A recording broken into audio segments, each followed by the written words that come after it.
Hey everyone, here are the biggest changes that came to Crimson Desert in the latest patch, which is now live on all platforms. There's some massive quality of life changes here, like you can now steal things and you won't lose contribution if no one saw the crime. In addition to this, there's also changes to how you work with keys, as there's now a confirmation before you use them. On top of this, there's also changes to how stamina is going to work here, so you can glide for much further now and not have to worry about you running out of stamina. This is a great change because it almost felt like it wasn't even worth using the glide. And on top of this, it also reduces the stamina consumption for this dive here, so you can cover much further distances.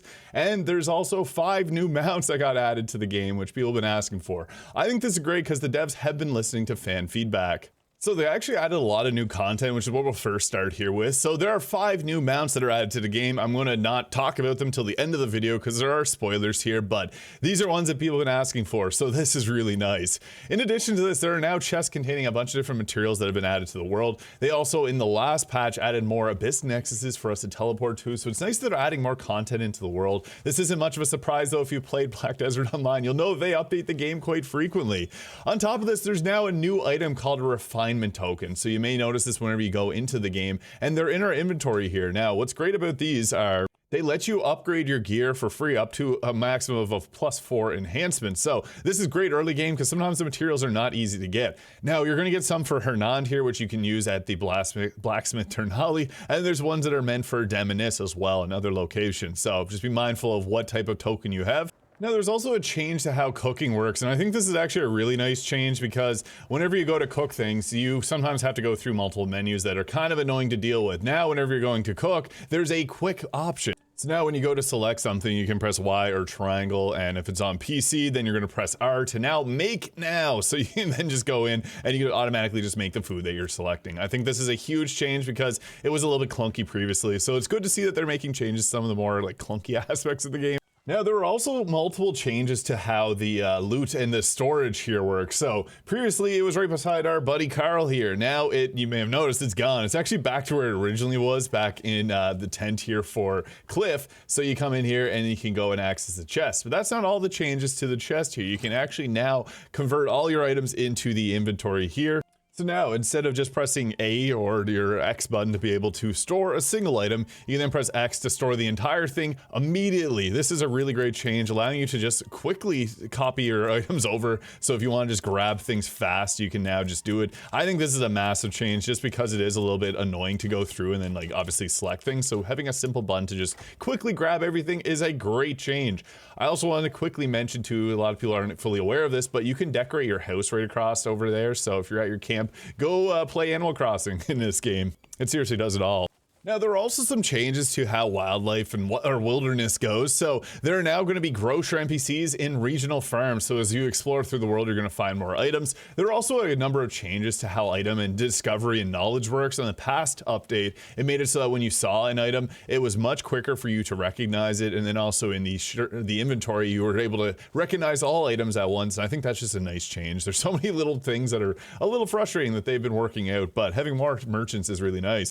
And yeah, being able to learn everything in the shop at once is great, and it only has 3 seconds now. So instead of having to select over an item and wait for like 6 seconds, it's now 3 seconds for everything. That's great. I spent the last 15 minutes looking for a door that I have not unlocked already, but you do get a prompt whenever you go to open up the door, and I think this is a great quality of life change because it was kind of annoying in the early game just burning through your keys and to buy so many of them. Like I spent a lot of money on that stuff. Now I have an overwhelming amount of keys, but that's kind of how the game plays out.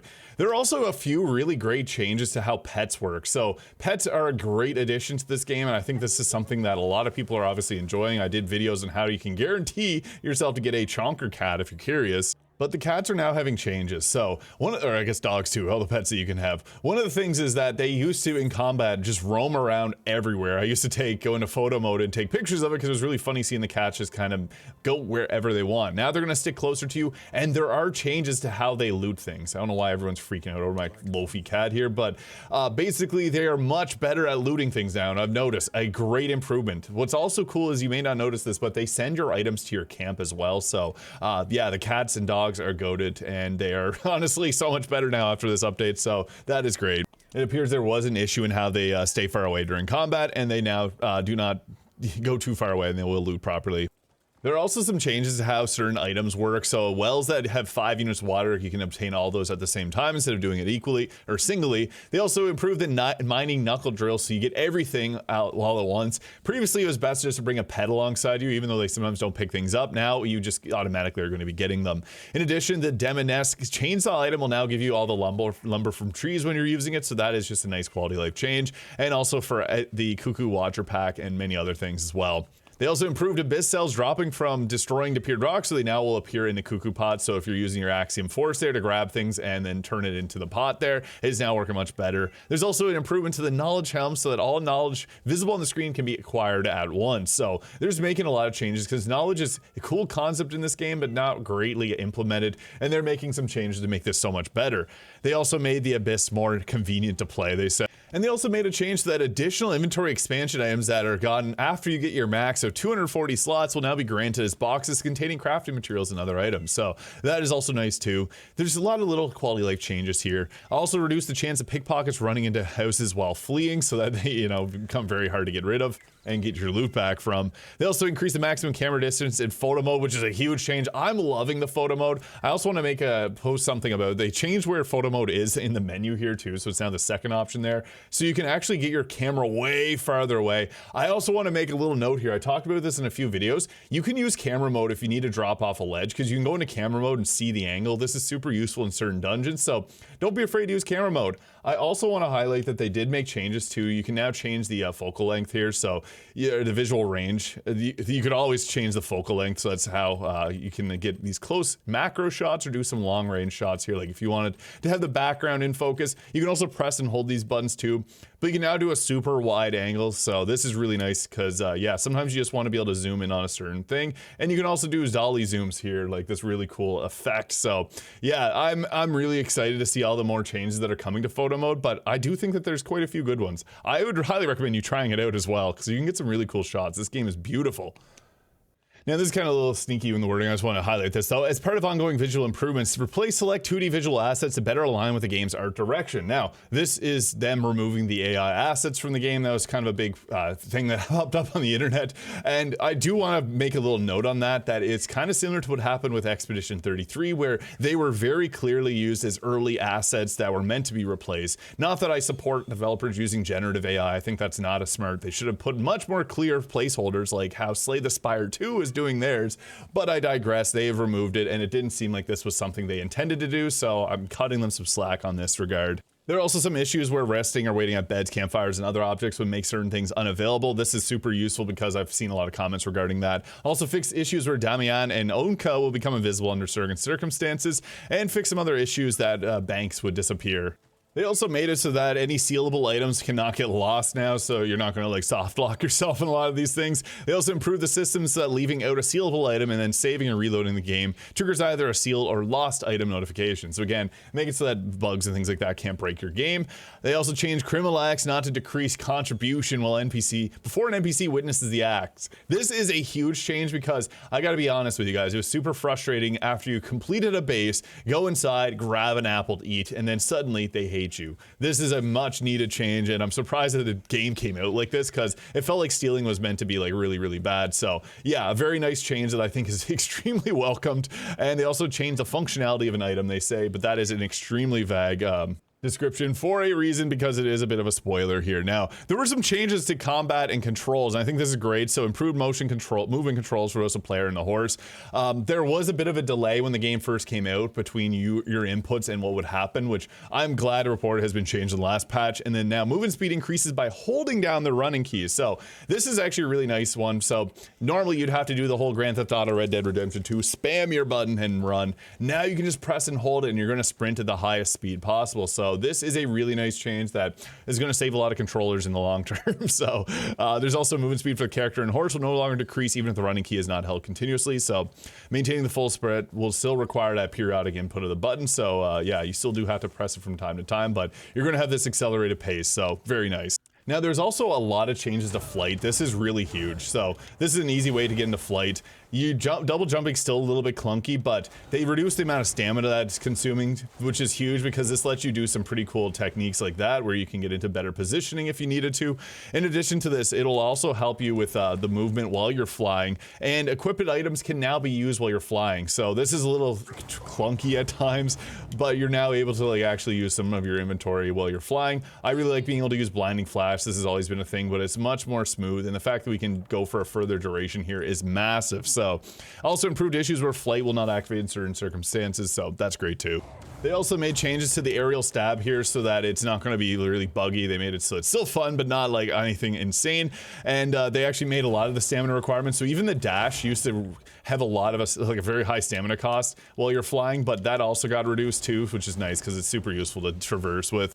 They also improved so that most items can be now sold by double tapping if you're on PC, and they also fixed issues on keyboard and mouse for blinding flash. I know a lot of people are having issues with blinding flash on PC, so I've gotten a few comments, and this is nice because it's so useful in combat. I'll be honest with you guys, should be using it often. It is just super powerful.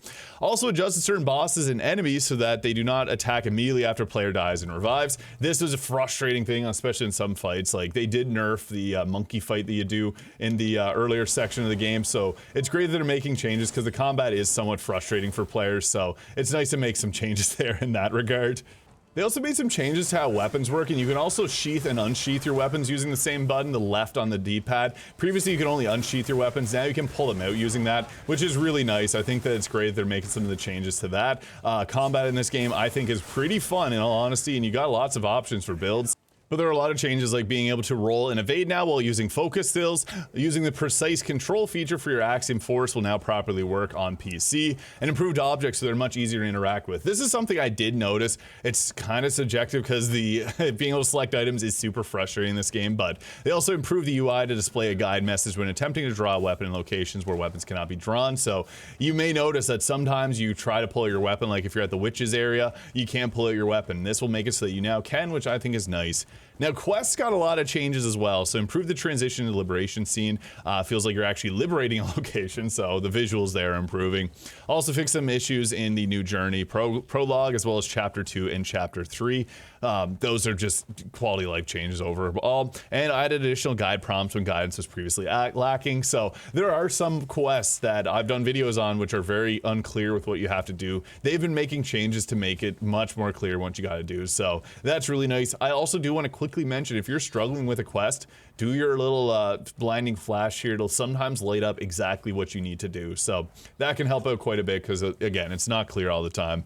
There are also a lot of changes to UI features though, so you can see all of these here. So Minimap will always have that north pointing up at the top, and you can also make it so it'll always have the north pointing at the top. I know some people really enjoy things like that. Also add information on skills to show stat increases for the next skill level, so you know if it's worth the investment or not.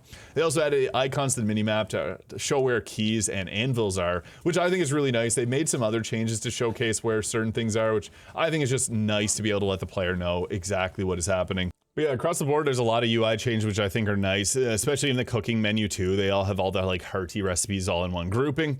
Graphics and settings, there's improved rendering stability and visual quality in low resolution environments when upscaling is enabled. It seems like PlayStation 5 did get some fixed 4K output, so let me know if you're playing on PlayStation if you got some upgrades there. When this option is enabled, the game will output a 4K resolution, whether or not they natively will have 4K for a sharper image, even if you're playing on like a 1440p monitor.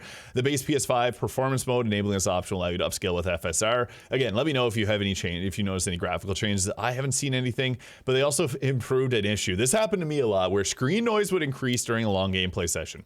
I'll be honest, guys, I've had long gameplay sessions. It's kind of normal with a game like this. So yeah, there was a lot of noise, especially at nighttime. You may have noticed it too, where there was like a lot of like white particles. It was extreme noise. I've never seen it this bad in a video game before, and I'm glad to notice that it is changed. I have only one long-term gaming session since the update, so I've noticed none of that since then, but hey, it might still pop up from time to time because it was really weird how it happened, but I think that that's great. There's also some performance changes with loading times. This is great. So if you're traveling, fast travel, it's actually a lot quicker and we're spawning after death. And I've noticed it's actually quite a bit, like I'd say like 30% quicker. Great change. They also fixed a bunch of different crash issues on PC console Max and also fixed a frame rate issue during the crow collar. This is something that I've gotten so many comments about because it was awful on consoles. Let me know if you're still having issues. I haven't seen any comments regarding that since, so it might be all good now. We're hopeful. There were some localization changes for certain languages, as well as sound effects when certain animals eat meat, which is kind of funny, and a bunch of other fixes here that are kind of small, like cows not properly herding. And nature snare would sometimes affect NPCs. And honestly, there's been a lot of great changes to this game. I'm very happy to see where this goes in like a few more months' time as they continue to iron out all the kinks in this game. It's an incredible game. I'm really enjoying it. So let me know your thoughts on these patch notes. I'm really stoked to say that they've put out 2 great patches already in a week's time. This is incredible stuff to see from Portal Abyss. So let me know your thoughts in the comments. Hit the subscribe button below. I'm covering a lot of Crimson Desert content. So let me know your thoughts and we'll catch y'all in the next one.